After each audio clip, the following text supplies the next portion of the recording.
Thanks for joining us. Color 10 investigates. Parents are irate tonight after Springfield Public Schools assigned their middle schoolers bus stop next to two sex offenders' homes. The district says although they changed the location at the parents' request, it was no mistake, and there are likely other families in the same situation.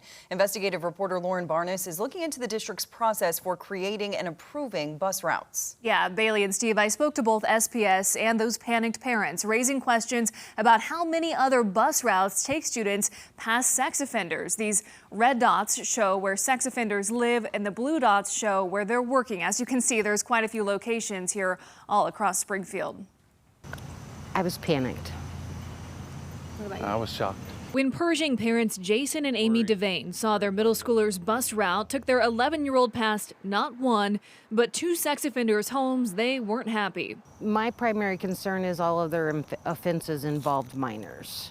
And he's an 11-year-old and would be at times walking to and from the bus stop without any supervision. The nearby offenders were convicted of sex crimes against children ages 6 and 15. They brought their concerns to SPS, who changed the bus route within a matter of minutes. Deputy Superintendent of Operations Travis Shaw says in this case, the district was happy to make the change. When we route students and when we transport students and when we educate students, I mean, the safety of them, it's 100% the highest priority. But it begs the question how the route was approved to begin with. Shaw says staff looks at traffic patterns, visibility, and distance to determine bus routes.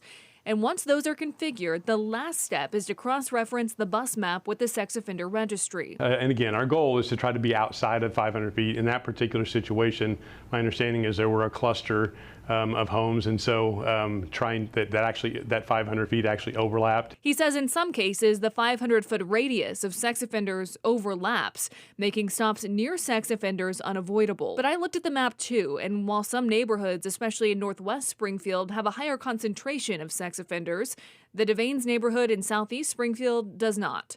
In fact, there are no other registered sex offenders within 4,000 feet. Any idea how many routes are within 500 feet of a sex offender? I don't have that information, I'm sorry.